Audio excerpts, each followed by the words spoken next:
Tingnan nyo tong Rusong ito, mga kaibigan. Napakaangas umasta. Nakuha pang mag-outing sa gitna ng kanyang training kontra sa nakaschedule niyang makakalabang Pinoy Halatang hindi sineseryoso, winawalang kwenta, at ipinagsasawalang bahala lang ang papalapit na laban niya kontra sa ating bidang kababayan. Dahil wala naman daw kabitaw-bitaw, walang katira-tira, at isang easy fight na tune-up fight lamang daw ang tingin niya sa kanyang makakalabang Pinoy, mga kaibigan. Pabanjing-banjing at papetiks-petiks lang Mahiya mo kuya mong mayabang nakakain tulog tambay, repeat lang ang daily routine Tapos nakuha pang mag-party-party at talaga namang nanood pa ng mga rakistang nagkokombo sa entablado. Abay, teka, siguradong hindi mawawala ng serbesa dyan. Wala bang gindag, buwid kalamansit-sito at 4 kantos with efficacy oil dyan? O di kaya lambad yun na may babad ng hulbol ng single mom na inurungan ng reglang manananggal? Kaya naman na yan, sumobra ang kumpiyansa nito sa kanyang sarili, mga kaibigan.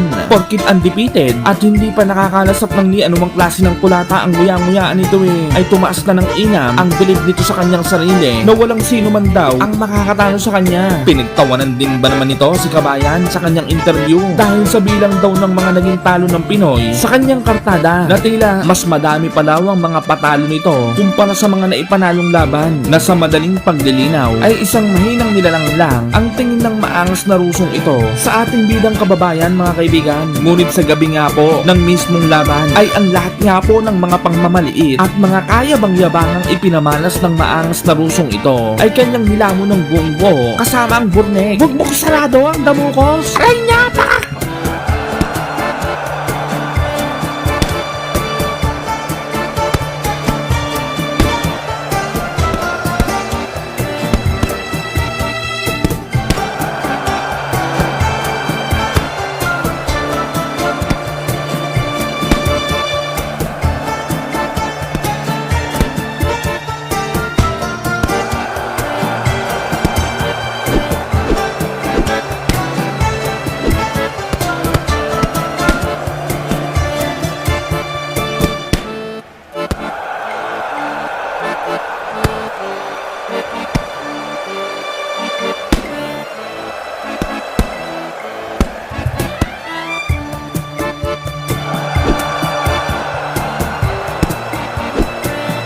Sa bidyong ito, mga kaibigan, ay ating pagninilay-nilayin kung papaanong tinuruan ng leksyon at pinalasap ng unang pagkatalo ang maangas at mayabang na boksingerong ito ng ating bidang naatasan, mga kaibigan.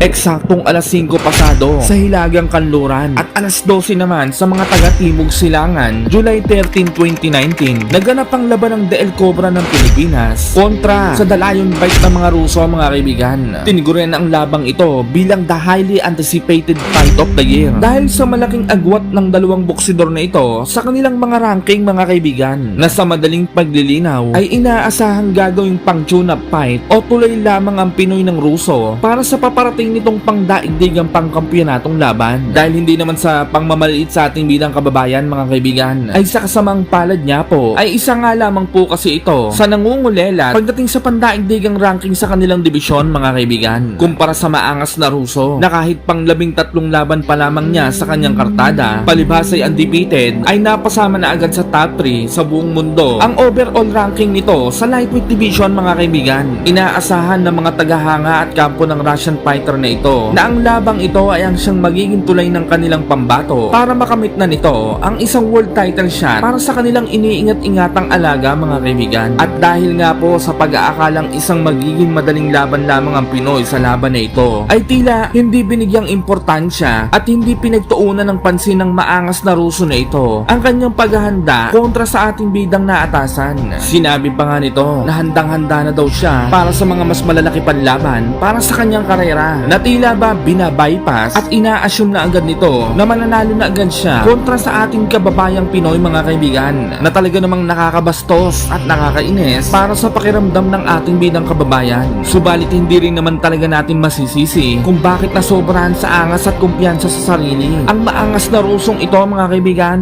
dahil tunay nga namang nakakapagpa-ICU at nakakapagpakulata din naman talagang tunay ang mga kamao nito pagdating sa laban, mga kaibigan. At sa katunayan niya po niyan ay sa naging 12 laban niya lamang po nitong Rusong ito sa kanyang buong professional boxing career ay isa nga lamang po ang maswerteng nakaligtas hanggang round 12.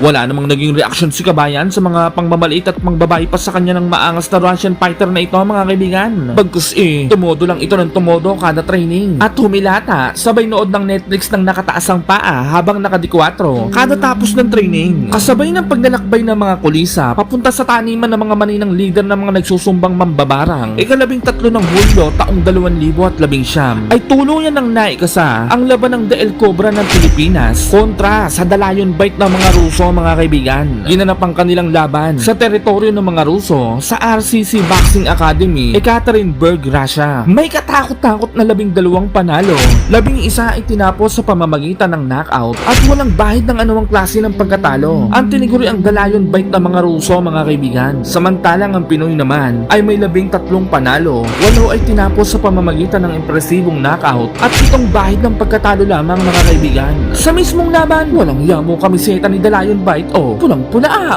Tapos napakalaki pa ng etiketa sa salawan. Abatay ka! Salawan ba yan palda? Kaya naman na yan. Pawos, Kabayan naman Napakagalang din naman Kala mo hindi binasa ang chok, nagkating at ginupit-gupit ang panty ng maestra nung nasa elementaryo siya Tinamahan ka na magaling. Unang round, nagpapakilala na agad si Kabayan sa Ruso mga kaibigan. Nagbabato na agad dito ng mga malalakas na suntok na mahiya mo sampal ng elepanteng bandrip na sinilihan sa tewo. Ang Ruso naman gulat na gulat sa lakas ni Kabayan Hindi makapaniwala. Tamang abang-abang lang tuloy ang nagawa nito at tansya-tansya sa galawan ng Pinoy. Abatay ka! Parang tangkinong gasol pala korte ng Rusong ito mga kaibigan. Mahiya mo LPG na tinubuan ng pat kami Kaya naman yan. Сплоченная команда. Николай Попов, которого очень хорошо слышно. Катман, лучший катман галактики Дмитрий Лучников. Опасно отвечает. Сейчас двойка Филиппин.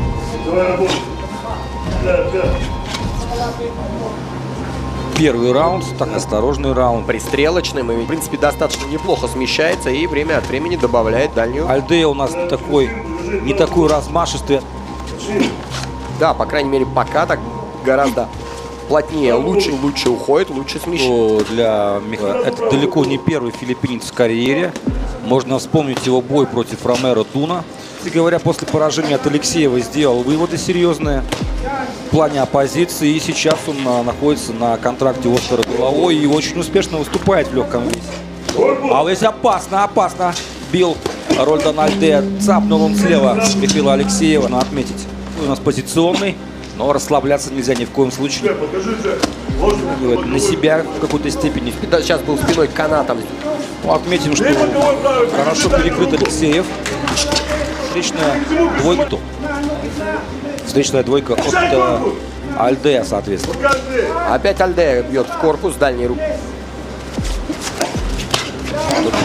Полетел вперед Алексеев, но там, кстати, встретил его коротким крюком Альдея. Другое дело, что Михаил это не произвело впечатления. Решил достаточно агрессивно Алексеев в конце первого раунда.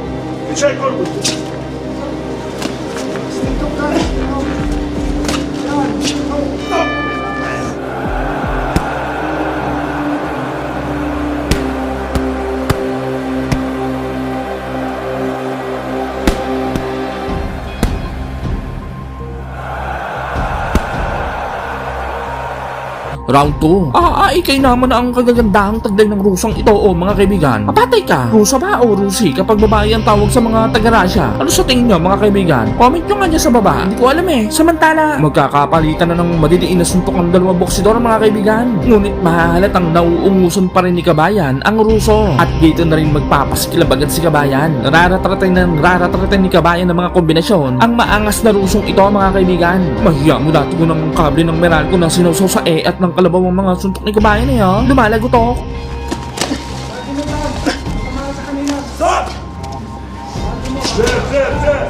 Ну, мне кажется, так немножко замерз Миша, по-моему, такое ощущение. Да, он где-то перестаивает, пережидает, ощутит, но он выбрасывает много ударов. Ну и пока похитрее ведет поединок. Но надо отметить, был перерыв. Невозможно, не сразу он включился пока в работу. Пережидает Миша, но подойти не может, потому что встречает его, сразу же встречает Альдея джебом. А когда Миша подходит, соответственно, Рольдан перекрывается и тут же перехватывает атаки. Неплохая комбинация вот здесь от Алексея. Да, там прошел апперкот, но Филиппинец настоящий реваншист. Опа! Опасно бьет в разрез, да, причем здесь. точно. У Рольдана Альдеи из 13 побед 7 побед нокаутом. В общем-то, удар у парня есть. У Михаила Алексеева из 12 побед 4. Давненько достаточно уже не выиграл, прямо скажем. А для филиппинца это третий из своих поединков он потерпел поражение, а в одном досрочная победа. Вот видно, что, пожалуйста, подходит Алексеев без ударов. На тебе сразу боковые в голову. Ну, если Миша хочет порубиться, то я думаю, это не самая лучшая идея здесь. Филиппинцу комфортно, Алексеев идет на него. И здесь Альдея работает как контровик. Даже позволяет себе сам подзастояться. Ну, вот здесь по защите. А и пропускает Миша слева. Ох, какой ход! Прилетел Алексееву в челюсть. Заходи за. Сразу через руку. Ну, я думаю, все уже заметили, да, что Альдея у нас левша. Абсолютно верно, да, и пытается тут зайти за ногу Михаил Алексеев, но не дает сделать это Альдея. Хороший филиппинец. И пока Миша Алексеев ничем не может Альдею удивить, на мой взгляд. Да, и мы знаем, что это уже, конечно же, не первый приезд филиппинца в Екатеринбург. Ой, Опасно, опасно. хорошо сейчас филиппинец работает. Клинчевать нужно Алексееву. Ой.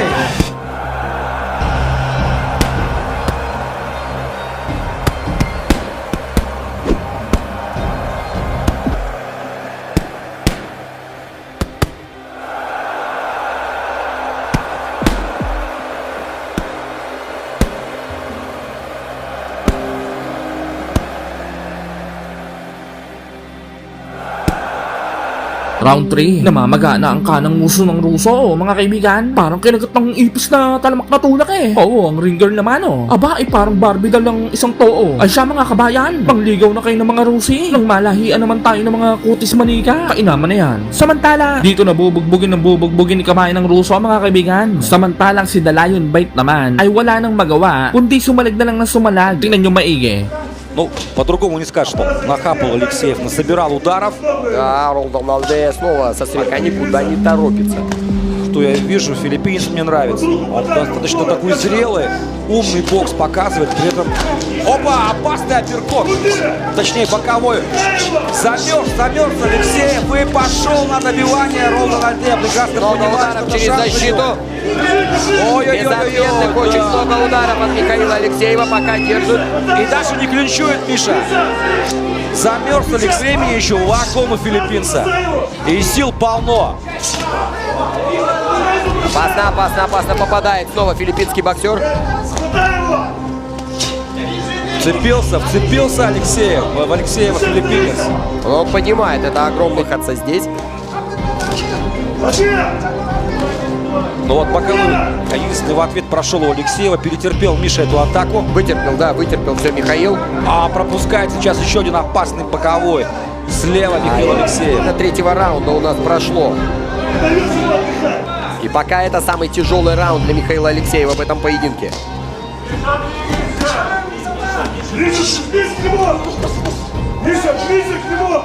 Но снизил темп здесь мы видим и Альдея. Чуть-чуть он начал, понял, что так не взять. Он под вымах. Но пока что раунд забирает филиппинец. Это, я думаю, что вне всяких сомнений. А вот отвечает Алексеев. Так. Пойдет ли Михаил в размен? Вот в чем вопрос. Но там опасно.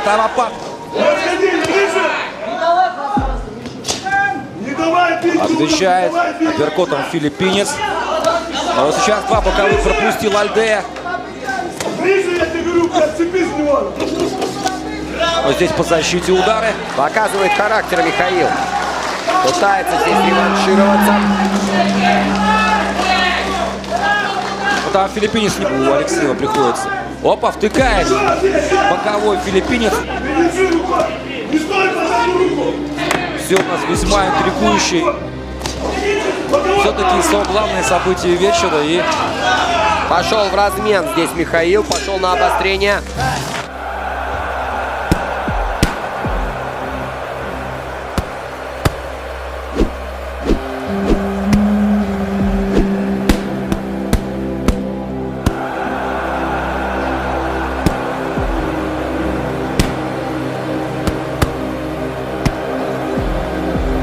Round 4.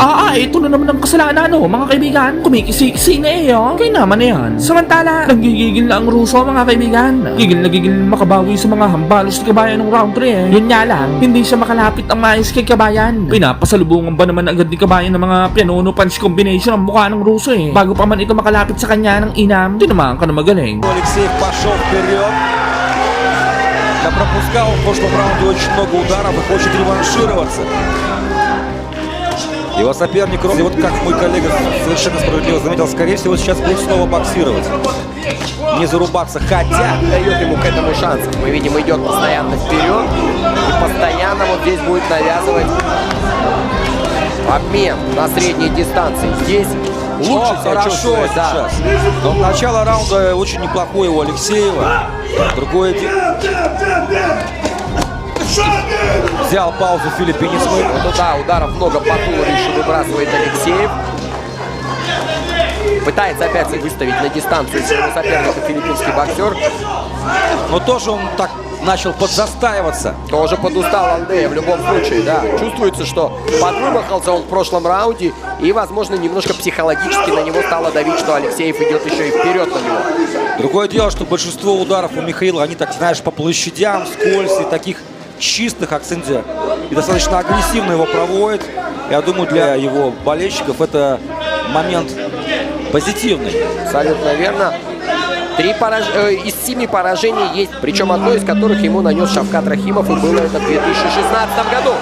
А вот это было попадание от Алексеева. Папа достиг удар к цели его. Отвечает жестко навстречу Рольдан Альде. Бой пошел на встречных здесь курсах. справа Все. попадает Алексеев. Пошла заруба, пошла жара, что называется. Ох, хорошо сейчас от Михаила. Да, Филиппова. Что Михаил проявит характер и сам пойдет вперед. Да, это сейчас филиппинский боксер.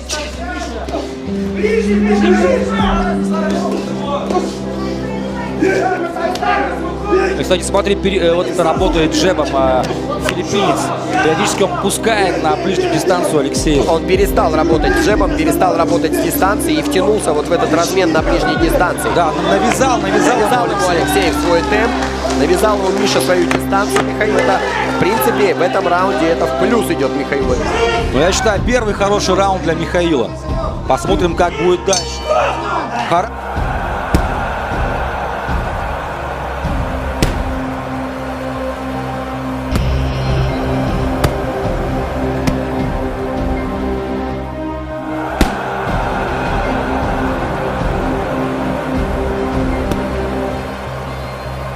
Round 5. Parang ginagamitan na ng portable vulcanizing shop ang Ruso.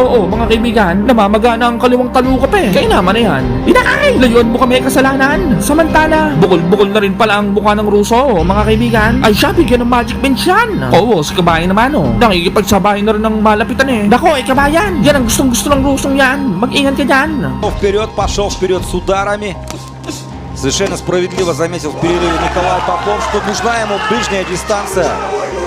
Нужно именно сближаться. Да, просил Николай, чтобы Михаил не давал вот эту... Чтобы не стоял далеко. Стоял далеко.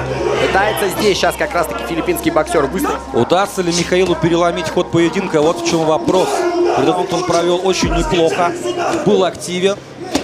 От филиппинца.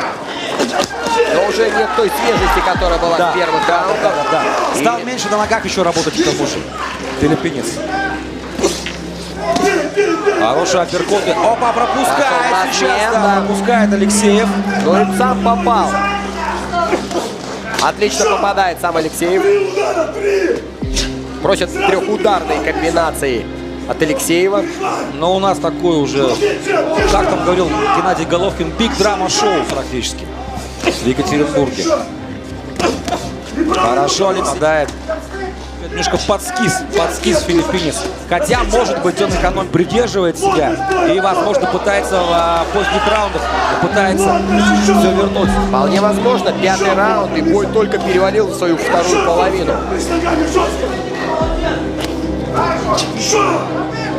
Но филиппинец не сдается. Пытается он сейчас перехватить инициативу ринга.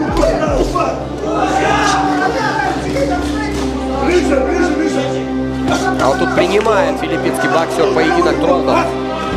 Еще столкни!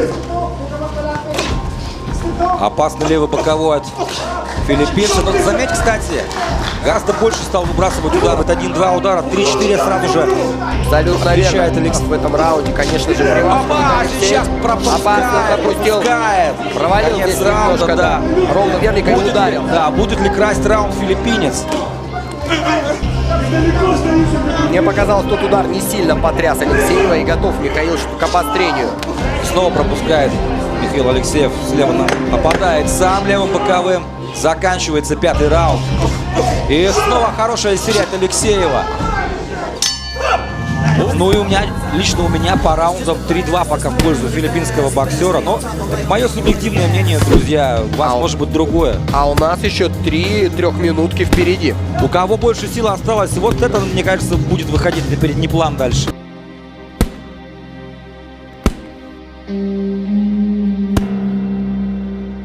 Round 6? Ayan ang sinasabi ko sa'yo, kabayan eh. Binabalingoy ka na tuloy, oh. Huwag ka kasi makikipagsabayan ng malipitan dyan. Tusi ang Ruso na yan eh. Kaya naman na yan. Oo, ang Ringgel naman oh. Sinasadya yata talaga nitong magkasala ang mga walang salang pinawalang sana ah. Kaya naman na yan. Aba eh mga kabayan, sino may gusto ng Facebook niyan? Comment nyo lang, ibibigay ko sa inyo ng wala sa oras yan. Ano, G? Samantala, kumukulit na ang Ruso, mga kaibigan. Dinidikitan na nito ng dinidikitan ng pini eh. Buti na lamang. At lamang na lamang pa din si kabayan sa puntusan.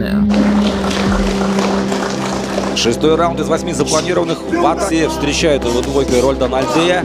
А здесь удается Михаилу подойти поближе, и у нас опять начинается размен. Причем на обострение идет именно Михаил Алексеев. Поединок в рамках легкого веса, весовая категория до 61 килограмма 200 граммов. Российский боксер Михаил Алексеев, долгожданное возвращение Михаила в ринг. И его филиппинский Хорошо оппонент попадает Михаил с дальней руки здесь. И вот на это очень здорово смотрится Михаил Алексеев. Удается навязывать здесь большое количество ударов. И не успевает здесь. пропускает сейчас Михаил, Слишком большую пропускает. дистанцию дал он возможность оттянуться здесь филиппинцу. И Ближняя. реализовывается тут. Михаилу нужно на ближней работать. Смотри, говорю, бей удар! Но, кстати, филиппинец старается тоже упереться на ногах. Видимо, верит в свой удар. Рольдан Альдея. О, какой левый боковой пропускает. Алексеев и справа тоже. Но тут же отвечает сам несколькими ударами. Смотри сразу! Разверни его! Сюда, его, сюда, смотри! Другое дело, что здесь по корпусу попадает Алексеев, отвечает Альдея. И снова филиппинец точен ударом по корпусу. Несмотря на то, что это шестой нет, обмен очень большое количество ударов выброшены с обоих сторон. Инициатором является Михаил Алексеев в данном случае. Ему нельзя оставаться давить вот на ближнюю. Хорошо попадает 2 удара Михаил. А в ответе была двойка от Другое дело, смотри, что иногда, когда выставляет филиппинец Алексеева на джеб, он сам идет на сближение. Он сам не оттягивается, сам идет к нему. которая была в начале и у филиппинского боксера, и поэтому он понимает, что после одного-двух попадают остановки, и он продолжать нужно, пытается Левый после боковой этого корпус. ввязаться. Тут же правый прямой в ответ от Алексеева. Алексеев, похоже, у Миши открылось второе дыхание, такое ощущение. Хороший апперкот от Алексеева. Очень много ударов выбрасывает по туловищу Алексеев. и О, сейчас цепанул слева боковым навстречу Алексеев. Альдея выдержал. Выдержал и сам постарался ударить. Очень опасно оттягивается на дальнюю ногу Альдея и выбрасывает мощный удар с дальней руки. Но смотри, еще раз говорю, сам Альдея сам идет к Алексееву, он не оттягивается на дистанцию. Но это то, о чем мы говорили, что вполне возможно в предыдущих раундах немножко экономил силы Альдея и сейчас пытается как бы забирать раунд. Но втянул его в свою игру Михаил, понимает эти правила. Готовит, Между тем, к концу у нас Хороший джеб шестого раунда. филиппинца. О, отвечает Алексеев очень неплохо. Да, опасно.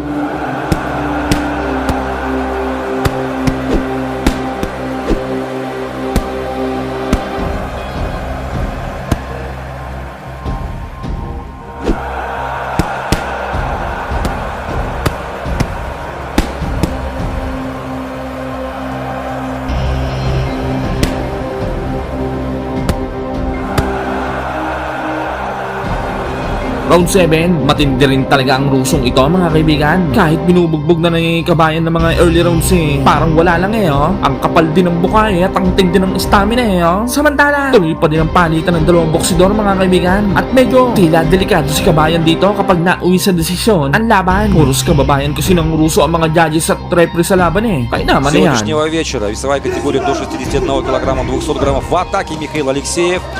Достает он филиппинца. И во второй раз мы видим такое бескомпромиссное сражение. Снова опять в дальней руки филиппинец. Кстати, вот так достаточно плотно уперся на ногах. Но И за счет джеба пытается сохранить перед дистанцию. Алексеем. Вот та дистанция, которая нужна. Ближе он подходит, и здесь удается ему. Отлично подцепил апперкотом Алексеев. Начал быстрее и чаще выбрасывать удары филиппинец. Серийней стал он работать. А здесь опасно. Алексеев возвращает руки на место после ударов. Он открыт под боковые. Вот как сейчас.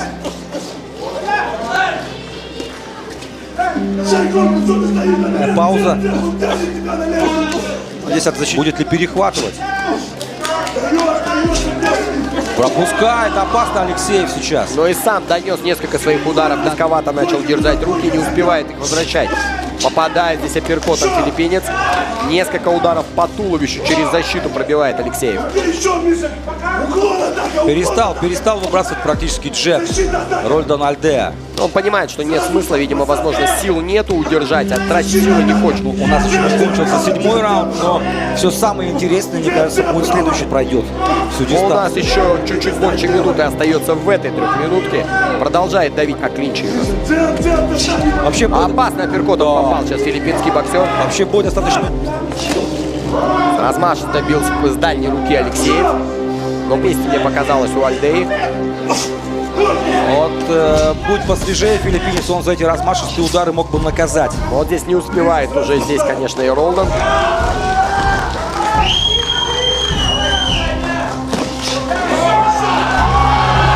Выцеливает на контратаку с дальней руки филиппинец. Видит это Михаил. Успевает тут отработать. Но Да. здесь доносит удар филиппинец. Делает акцент он в основном на оттяжку и удар с дальней руки. Делаю руку. Третий раз подряд за последние где-то 15 секунд попадает в дальний филиппинец. Снова активная работа по туловищу от Алексеева. Хорошо он защищался. Хотя тут...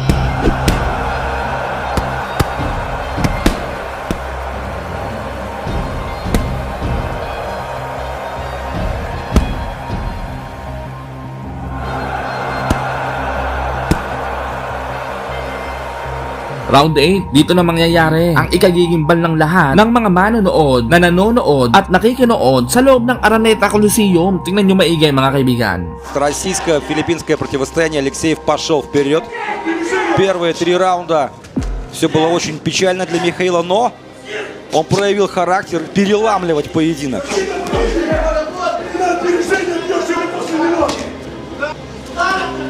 Остаться на дальних дистанциях. Опа, пропускает. Филиппинец, и будь он посвежее, этот удар мог бы принести.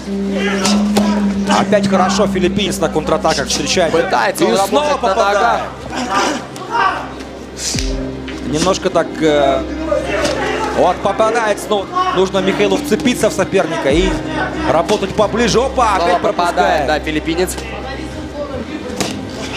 Немножко, опа, и снова пропускает Алексеев, но, несмотря на рабочий удар, цепляется за филиппинца на ближний. Пытается, да, Михаил тут же отработать. Филиппинец пытается Машет удобную Алексеев. держать для себя дистанцию. Работать больше мы видим. Возможно, открылось второе дыхание у И филиппинца. снова попадает. Опасный тычок выбрасывает он с дальней руки. Пока что хороший раунд для филиппинца. Михаилу нужно цели. Он подходит без удара. Пропустил. Это нокдаун. Если не нокаут. Все. Аут. Помощь, да. Да, мы желаем ему скорейшего восстановления, выздоровления. И очень важно, чтобы пришел в себя Михаил. Ребята, надо же... Носилки. О! Все очень-очень-очень серьезно, друзья.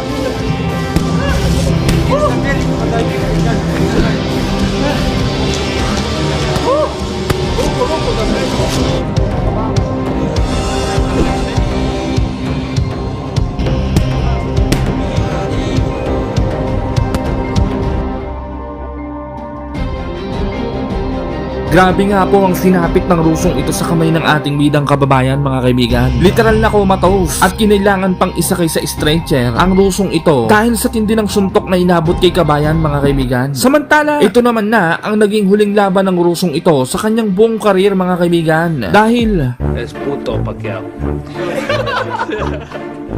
Así es, pendejo. Así es, pendejo.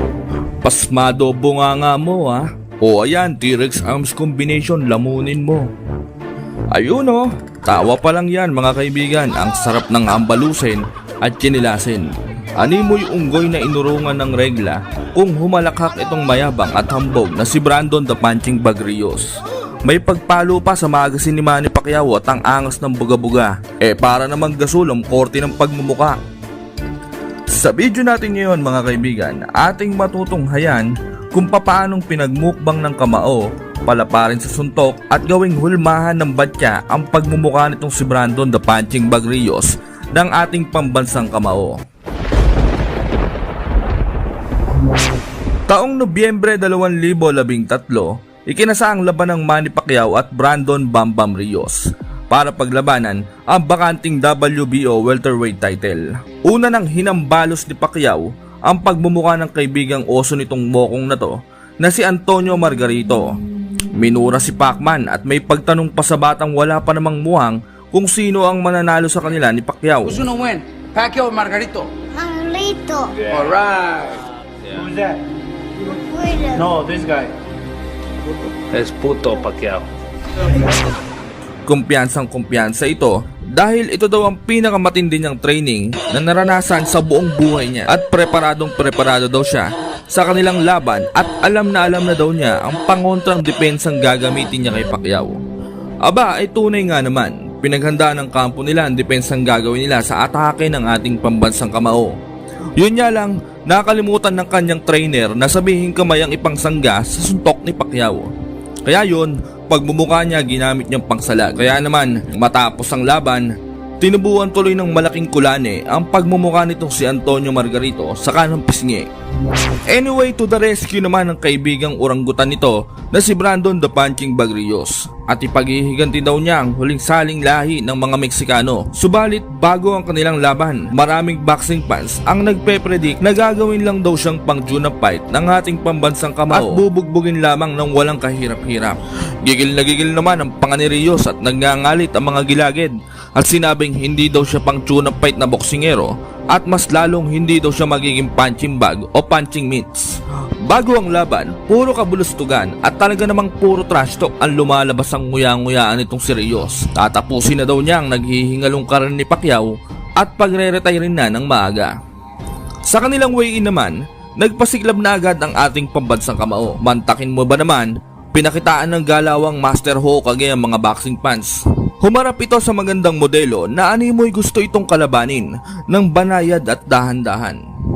Samantala, nagkagirean naman ang kampo ng training team ni Pacquiao at Brandon Rios dahil iginigit ni Freddie Roach na tapos na ang panahon nila Robert Garcia sa paggamit ng gym dahil isang gym lang ang kanilang ginagamit sa pag-iensayo at may schedule talagang sinusunod at ayaw pa nitong magsialis. Nakapagbitaw tuloy ng di magandang salita si Freddie Roach kaya natadyakan ang tinanggal niyang dating conditioning coach ni Pacquiao nakakalipat lang sa kampo ni Rios. Samantala, ang mayabang at hambog na si Rios ay walang pakialam at dire-diretso lang sa pag-iensayo na imbis na umawat ay tuwang-tuwa pa na animoy unggoy na binatuhan ng lakatan na saging. Na mahiya mo may tililing, inuudyukan pa ang kanyang team na sige lang gulpihin nyo pa yung mga yan. Napailing na lang si Pacquiao sa interview tungkol sa nangyari at sinabing magrespetuhan na lang at magmahalan na lang. At nagsimula na nga ang laban. Ang 27 na si Brandon Bam Bam Rios ay kumpiyansang-kumpiyansa na pahihimlayin na daw niya ang naghihingalong karir ng ating pambansang kamao at may pagsayaw pa ng bong tarat-tarat at talaga namang binobomba pang maigi ang mga kamay. Tapos pinangangalandakan pa na nagtraining daw siya ng maigi ng 5 buwan at sinunod daw niya ang lahat ng sinabi ng kanyang trainer. Kaya hindi daw uubra ang ating pambansang kamao dahil ito daw ang pinakamalakas na version ng kanyang sarili at papatulugin daw niya ang ating pambansang kamao.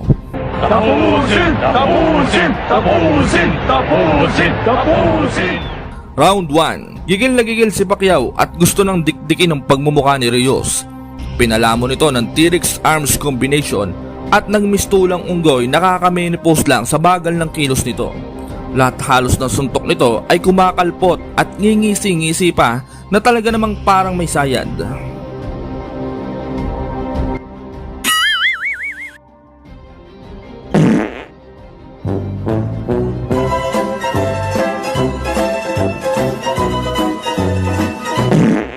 Round 4. Dito na ginawang punching bag ni Pacquiao si Rios. Nagpakawala ito ng iba't ibang kombinasyon.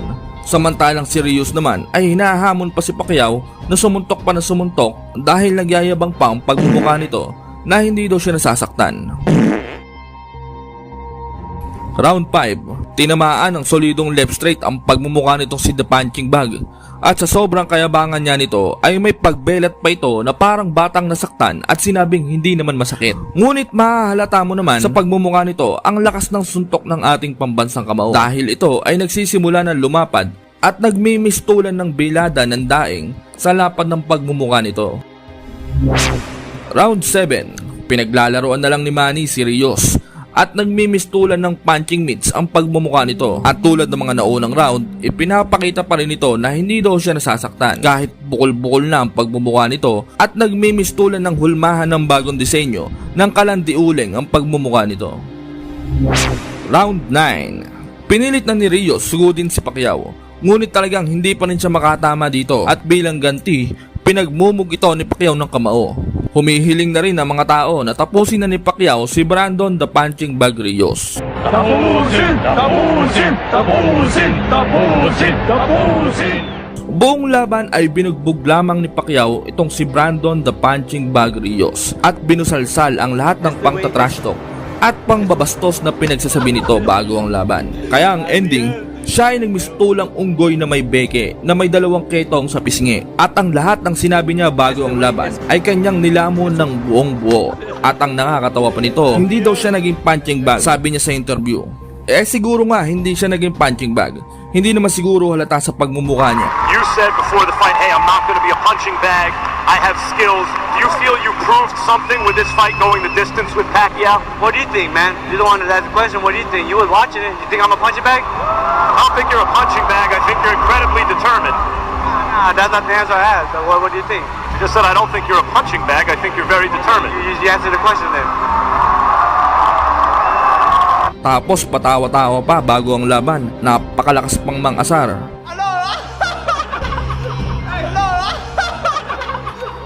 Ayun ang ending, atungal itek ang kinalabasan. I trained my ass off to win, man. Fucking 5 months.